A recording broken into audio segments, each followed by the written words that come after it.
There was a minor hiatus there. That break lasted a day, because stuff. Anyway, this is the part where Sandtraps actually becomes kind of fun. Or at least different. Wait, is this the part? Oh god, it is the part. No. This is why I brought you along, because of that video you made. Laszlo! The real tragedy is how resilient this zombie is. Ah, poor zombie. I'm just really panicked, so I'm gonna go and... These rocks are really jagged, but there's enough... You can just get in here and there's a cushy little place for Gordon. Gordon's new home. This has nothing to do with SMOD, so let's get back to the zombie shooting. Destroy with scissors. Oh Jesus! Ouch. No. I said much earlier on that once scissors collide with a killable thing, they stop. That one actually bounced off the zombie and kept going. Right, so this is the big gimmick of this section. If you stand on the sand, or the antlions, they go crazy, and they killed Laszlo. Oh god! Laszlo! Finest mind. No. I feel at this point I should link to the video you made, Sweet. It was a nice tribute to Laszlo, the finest mind of his generation. He was a... As you'll notice, this guy is standing on the sand. I'm really mad about this. He gets sand immunity. The bastard. Picky prick. I've got to say, I really hated this part of the game. I hated it. That's fair. Yeah. I think I'm the only person in the known universe who likes first-person platforming in any capacity. It's not like first-person platforming. I love Mirror's Edge, but it's just here. It's incredibly janky. And it's just not visually interesting because it's just sand. Oh no, I stepped on the sand. Oh, there's an enemy. Okay. I get what you're saying. I like the fact that it's a change of pace, and after so much shooting in this mod, I was so glad to have a break, essentially. On some kind of mental level. Yeah. Still, I think I'm with Damascus on this one. This section was kind of... Then again, I'm a person who really despises first-person platforming. Then again, I mean, that's one of the reasons I never finished Quantum Conundrum, because, yeah, that game is basically just first-person platforming. I get what you mean about this part's blandness, but I actually quite like the look of it. Maybe it's because I go on holiday on the English coast, and this is just basically nearly as rocky. So, to me, this place represents happy memories, minus the antlions trying to murder you. This represents my visits to the beach, including the antlions. And also, I spent so long playing surf maps on CS that I think I'm okay with, like, mid-air controls in Source games. This makes me think, when they finally get rid of the combines or whatever, what are you gonna do with these antlions? It's like, okay, we want... Yep, he doesn't notice. This is basically the limit of stealth in this mod. You're stealing crates right from under their noses, if antlions even possess such an instrument. But, like I was gonna say, since this is... If they get rid of the combines, they'll probably want to open up resorts again. It's like, how you gonna do this, the resorts with these fucking antlions? Or, like, they're not gonna have lifeguards. Well, they will, but they'll all be armed. Also, there's an achievement in this for just not touching the sand once. And somehow, by some miracle of, like, tapping it in slow motion, I didn't set the antlions off. It's like, I'm just too quick in slow motion. I was just wondering about that, actually. Is there anything in SMOD that makes platforming puzzles different in this, or is it pretty much the same? It's mostly the same so far. There's been one or two new puzzles added, but nothing really platformy. Which, I mean, I'm going to go against the grain and say I would have actually liked that, but SMOD is mainly about just making the combat a lot more varied. Or, if not varied, a lot more arse-grindingly difficult. Also, back there was one of Half-Life 2's famed jigsaw puzzles. I hope you like them, because Valve certainly had a hard-on for them. Yeah, that's their idea of physics. I hate Valve puzzles. They're kind of simple. You know, they don't break up the flow too much. Yeah. It's just something a little different. Again, I was referencing Duke Nukem. Then again, that shows how Gordon's PhD is being used. Yeah. Oh, what the fuck? What the? Whoa. I've ran across like 3 of these ammo packs in this game. I can't tell you what they do, but they seem to spin an awful lot. So maybe they're a weapon unto themselves. Oh, do you guys know that the James Bond GoldenEye glitch where if you do like tilt the cartridge, if you just pull the cartridge slightly out, yeah. Yeah, that reminds me of that. Wait, what was that GoldenEye glitch? Basically, if you like nudge the cartridge when it's playing the game or anything, like just slightly, the character models go wild. I'll try and find a video of it later on, but I can't remember what the video is called. It has like it's named after this kind of, I don't know what the nationality of the song is. Japanese. I was gonna guess that, but that would have sounded too just like everything Asian is Japanese. Yeah, you probably heard that kind of song. fucking mentality. Get down, well, yeah, that's it. Oh, I just fucked up. You could probably just like search like "Get Down GoldenEye" actually, and that'll probably put you in the right direction. Oh, okay. So, I pretty much failed now, like not touching the sand. Like, I was gonna try and get a perfect recording of this not fucking up once, but that would have been boring as hell. I believe I can fly. I think jumping in in slow motion actually makes you go further. Obviously, jumping when sprinting makes you go further. Also, I love the 357's way of exploding the antlions rather than anything else. Snake, don't you feel overwhelmed sometimes with the sheer amount of guns you have at your disposal? Like, my only issue recording this is choosing which guns to use, because I don't want to... It's like weird, I don't want to favour one gun too much. I want to give them all a nice showcase. Not show any favouritism, which is a bit unfortunate because the Dragonov is by far the best weapon in most cases. How effective is the PSP as a weapon? Not very. Its effectiveness... Actually, it would be really effective now. Its blast radius goes up by how much suit power you have, and its damage goes up by how much health you have. Wait, what? So right now it would have actually been... Yeah, it actually has unique mechanics like that. So right now it would have actually been really handy. Oh, I remember this part. Valve is showing that they have physics object.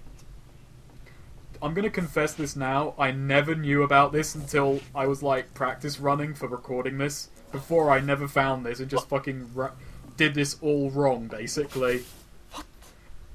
I'm sorry if that makes you mad, but I will confess to being a fucking moron. You have insulted the people that worked on this game. They spent countless hours making that object work with the most best physics they had at the time. I'll also confess to thinking when I found this, like, God, I am the biggest dipshit in the world. Every time I've played, I've beaten this game 2 or 3 times previous to this, and I just... Yeah.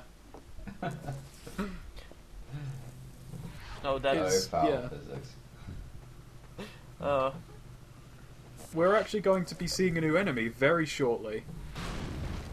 And also, I kind of did this wrong as well, because in my practice run I did this right away, but in my actual recording, for whatever it's worth, I forgot to hit that button, which triggers the antlion repeller over there, which you need, you know, to repel antlions and shit. But first let's take a detour and go over yonder.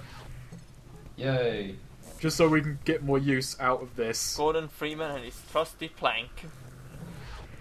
We can't bring it with us. Well, we can, but I don't. It's like, there should have been an achievement, much like the gnome in episode 2. Oh, don't remind me. That fucking gnome. Did you do Little Rocket Man? Yeah, I did it. Every time I played it, pretty much someone wants to do it. I was tempted to, but I never did. Reminds me of, I heard about this run in the original Deus Ex where someone could bring the boss of Yanako, Joseph Manley, with them all the way through the whole game, just like dragging his body through all the levels. Oh god. And at the end, with the missile launch, you put him on top of the missile, and then the cutscene where they're flying away, you can see him on top of it. Oh, that's beautiful. And you've also heartily reminded me that I've yet to actually beat Deus Ex, and I must do at some point. It's sacrilege. How? What? How? I've owned it for years. I owned a PS2 copy in 2001. I've had it on Steam for a great amount of time, and And TDF even told me to beat it. He even linked me to like mods to fix up any errors I should have on a modern rig. And I installed them, and I played the tutorial, and I was like, yeah, I'm having fun. Tomorrow I'll just actually get into the meat of the game, and then I didn't, because I have the memory span of, well, a twat and a goldfish in some weird combo. A twatfish. Yeah. Now, in this part I wanted to do something special, because I took a lot of time in my practice runs getting this bit right. So what I did was, I went into Source Recorder, but then this happened when I set the game to record. What? I couldn't swap weapon, I couldn't fire, I couldn't move, as my text is telling everyone. But then the moment I stopped, it came back. So I turned it on again, and it happened again. So I wanted to do this part with my camera angles like I did in Water Hazard, but I simply can't. So we're restricted to, you know, first person, with proper slow-mo and all that. Wait, when? Which is a shame, because this would have been the funnest thing. But this also happened. What? I don't know, it had the gravity gun, but then it went away, and there was no glitches after this. So, the game just kind of went, no, you're not recording it this way. Sod off and be regular. I've had enough of your crazy shit for one day. So, there's a boss fight here. An Antlion Guardian. Oh, I remember. So how are we going to fight it? Yes! Fucking honourably! Oh yeah, bitches. Well, about as honourable as we can with that rebel with the AK in the background. So, this boss is actually surprisingly easy. Sorry, I had to make this honourable. He was getting in the way of a fair duel. There's actually a rebel base back over there, and if he runs too far, then a turret will start shooting him. But that's not fair. Once you've got this boss's pattern down, he's pretty easy. He only has like 3 attacks. I can't believe I'm like talking about this like this is a kind of proper beat 'em up fight. His charge attack is also kind of glitchy because, like, if any antlions are in the way, they will immediately kind of die if he starts charging in that direction. So it's a good way to gauge where he's going. So much for honorable fight. No. Hey, I missed both of them, so technically I'm still in the right. I love the subtitles for like combat crowbars sound. That's how good he is with a crowbar. He doesn't even need one to imitate a crowbar. Still, this antlion reminds me of when I first got the Garry's mod in... Oh, when did I get Garry's mod? Ages ago. Okay. I remember when I was like 12 years old and I had Garry's Mod version 8, and all I used to do was spawn zombies on Counter-Strike maps and go around beating them up with a crowbar. You know, because I was a fucking idiot. I remember the early days of Counter-Strike. Those were fun. And very frustrating. They were still frustrating for me because I'm still terrible at the game. Yeah, I never really got into Counter-Strike too much. But, yeah, this boss. Screw him. And that's how you...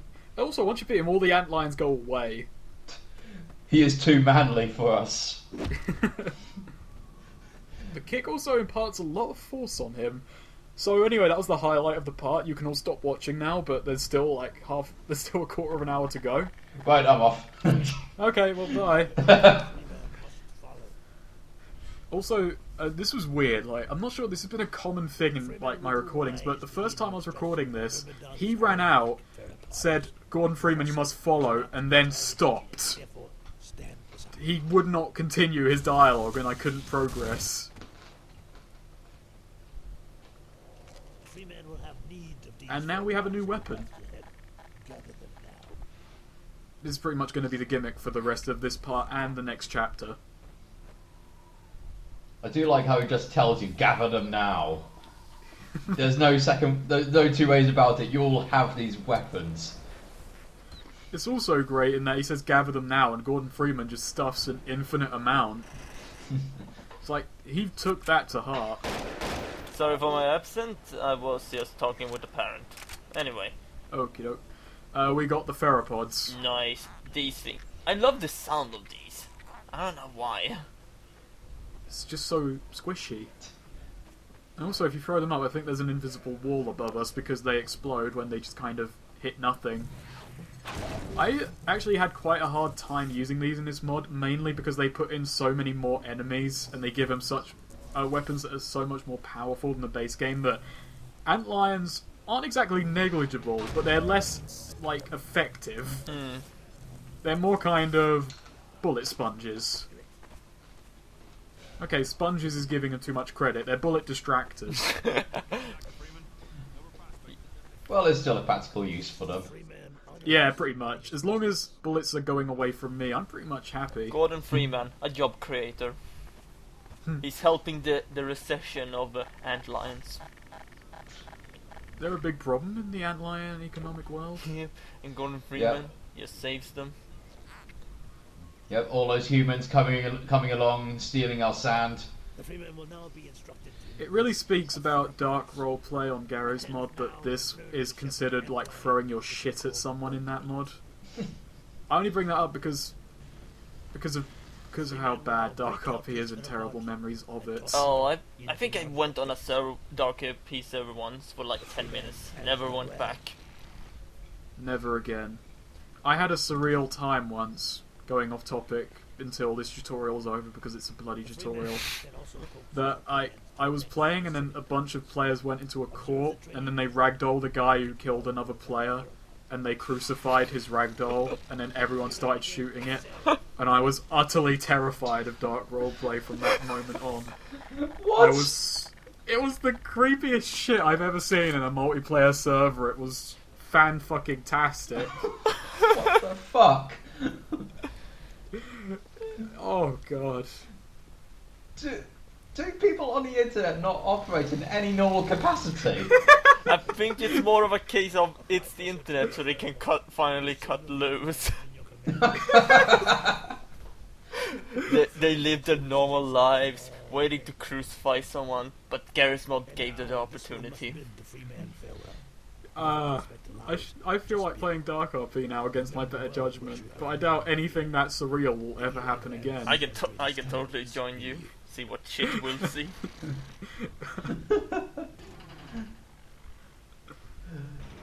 I'd find the most train-wrecky server out there and just join that. So this is the final section of Sandtraps, and it's by far the most difficult. And also it's nighttime now. Oh yeah, I remember this. It was quite difficult in the real game too. A bit at least. The main problem here is the addition of, okay, you know there are combined snipers in the game. Yeah. And they have a tell, you know, they have their laser, they line it up, you have adequate time to prepare for them. In this section they've given them Dragonovs, which is a perfectly spawning weapon.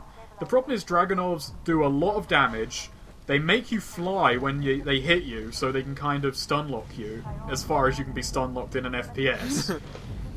And also they can fire constantly and they have no tell, they have no laser, they have no nothing. So if you don't know where they are, you're just going to get plinked for health constantly with no recourse. And these guys blend in with the environment. So Snake, how many times did you have to redo this stage? Many. Like, typically I have my kind of editing standard for these is like, I'll set a save point and then I'll keep replaying constantly over and over again until I've got an adequate recording. In this part it was so difficult, I just decided, you know what, fuck it, I'm just going to quick save often and cut around deaths unless they're funny, you know? I consider that kind of sloppy and amateurish, but it made my work here a lot easier to do. I understand. So, yeah, I apologise for the sloppiness of that, but that's how I rolled here. The authenticity of the viewing experience is now ruined. Yeah, everyone can go away now and call me a hack. My immersion. Oh, you're just doing this for the ad revenue, aren't you? Oh. I am. Just got to get all those 00 cents. Yeah. Yeah. I mean, shit, man. Maybe I'll just go and if I'm playing this badly, maybe I should just go and join Machinima. Yeah, and you should totally just play horror games and face cam all over the place. Let me just go get my webcam, which I don't have, set up a face cam here and press the face cam button. You know what you should do? You should have 2 face cams from different angles. Dynamic face cam! That's madness, sweet. I should have a face cam, I should have a hand cam, I should have something monitoring my air intake. Foot cam for those people. Oh god. Calorie cam. Eye camera to count how much I blink. There'll be a camera pointing out my window so people can tell the time of day it was recorded. Oh yeah, there will be room for the game, I guess, somewhere. Maybe in the bottom corner. No one really cares about that shit. It's all about the face, hand, and arse cam.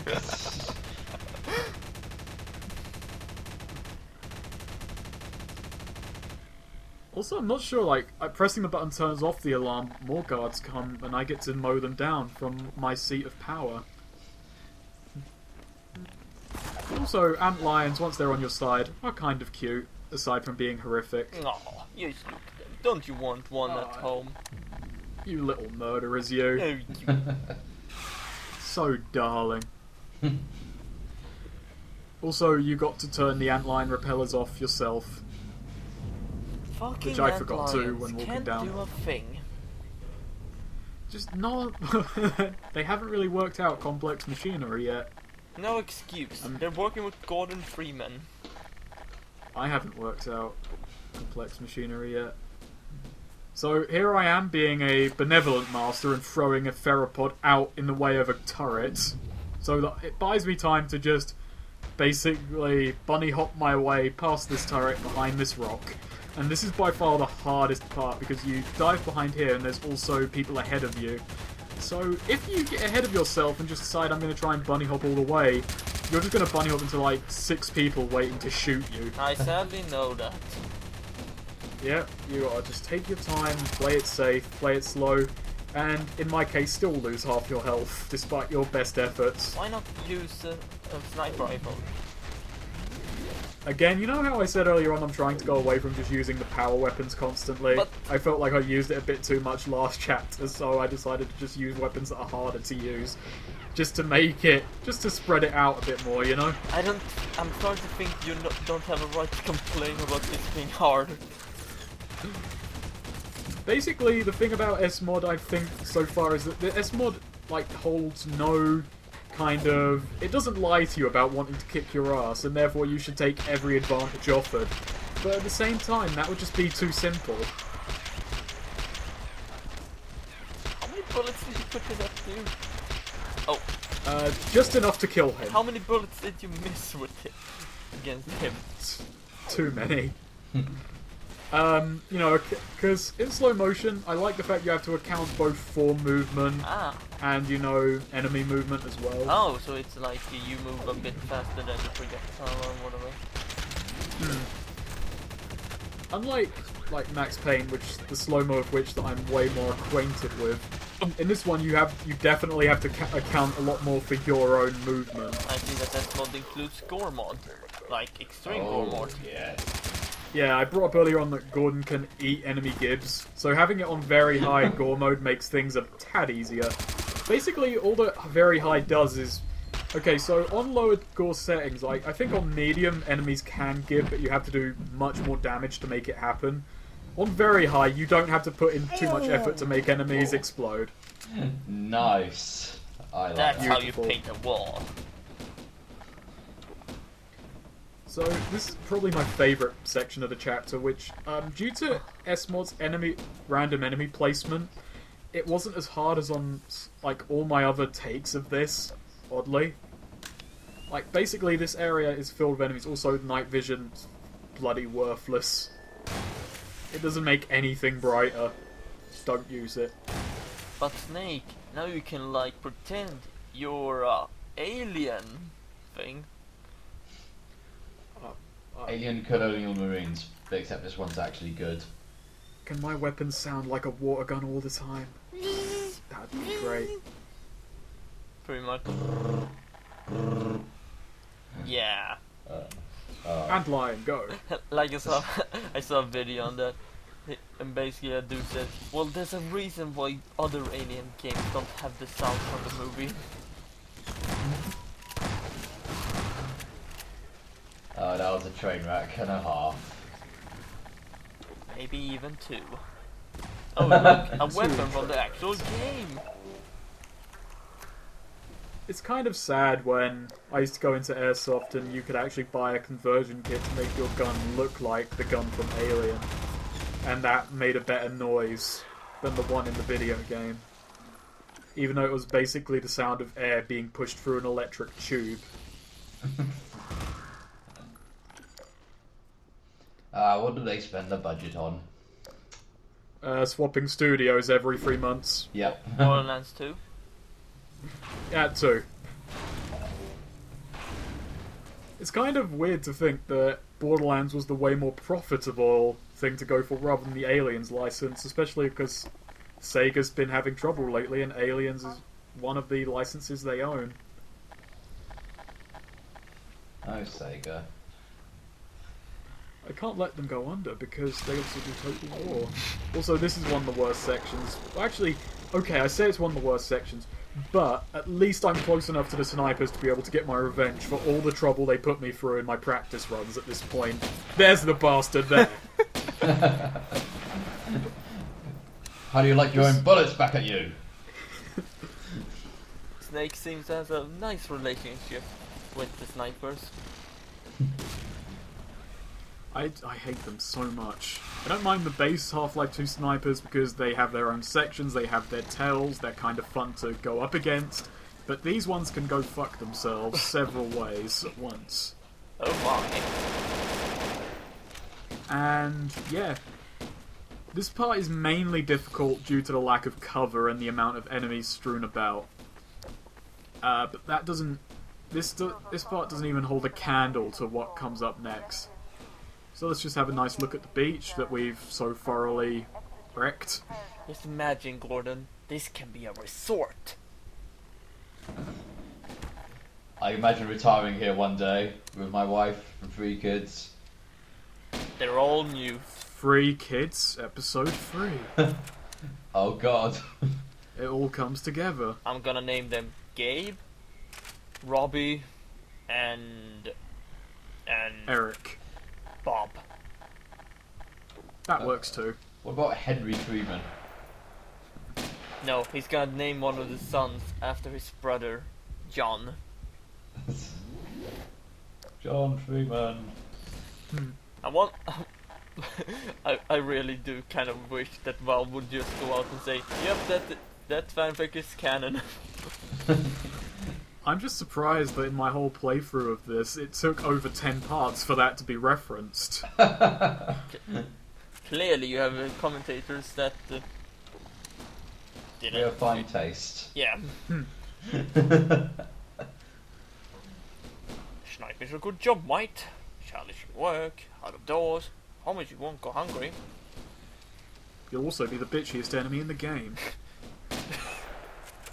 This part especially, like, this is why I opted against using it, because as long as you don't, like, go too far, you won't trigger the enemy's AI, so you can basically kill them with no retaliation. So, yeah. Snake, stop breaking That's the why game. it's kind of cheap. That's why I've actively gone against it. I shot one guy. You're breaking the game. This part is a nice set piece, though. It at least looks really dramatic and the scenery works really well. And it does feel like you're working your way up to, like, a really imposing... I was going to say fortress, but I'm not sure if that's the right word for Nova Prospect. It's kind of a fortress, a prison. But, yeah. Underground complex is probably, what do you call it? Green's private summer house. Yeah, let's just go with that. I mean, we made loads of jokes about all the holiday houses in the last couple of parts, so that's pretty much Breen's do. He just wants to relax to the sounds of people screaming. He just sits down on a sun lounger, sipping a Breen's private reserve. Very nice Chianti. He has a Metro cop bring him his drinks, kicks his feet up and says, "This is the Combine life." The bastard. I came out and went in slow motion just so he wouldn't immediately blink at me. That's where the sniper is. He's not the only one. It took me ages to see him, because he's basically a silhouette. I imagine if this game had like like many shooters do nowadays, where you, at least Battlefield, where you can like throw yourself on the ground. You would totally do that for this whole section. Just like press that son of a bitch. Oh, nice. That was good effect. I like that. Yeah, that's what the action movie ragdolls do, and I'm glad it showed off once. Enemies still fire their weapons when they're falling, so there it was. It actually came up, and it was a pretty good section it decided to show up. So thanks, Lolly. So we actually got to see it. I got to see it a lot more, but sadly it didn't happen in my recordings too much. Oh Jesus! Scissors just gibbed him. It was all cut up. So is this like Fallout, where you like get bad karma for eating them? No. No such. There's no such concept of morality in Half-Life 2. Damn it, SMOD. I thought you were gonna improve the game by adding a more choice system. That is pretty much... We need a morality bar. Yeah, if Gordon Freeman does enough good actions, he becomes a hero. But if he does enough evil actions, he becomes infamous. I need my Gordon to be a paragon, a renegade. It goes from Scourge at maximum renegade to the highest good you can get is the one free man. It's all based on how the rebels perceive you. You can either be a messiah or kind of a dick. But that is the only hope. I can't believe I'm having so much trouble going up this rock face. Ooh, considering I know where to go. Right in the family jewels. He's a Combine. They could be anywhere. But aren't Combines human? I thought only the Metro cops were, but I can be mistaken. No, actually, no. I think about it. I think the soldiers might be actually enhanced, quote unquote. Yeah, it's something like. Cause I remember reading Raising the Bar, and basically the average Combine soldier is human but genetically modified, and it's more so for the white soldiers. And for anything above that is like pure 100% Combine. Quite glad, because I've never been clued in on that before, and I have wanted to order Raising the Bar. It's like a big coffee table book, isn't it? Yeah. I know the part's over, but you know, let's go on with this. Yeah, absolutely. Basically with Raising the Bar, I remember we got it with our collector's edition.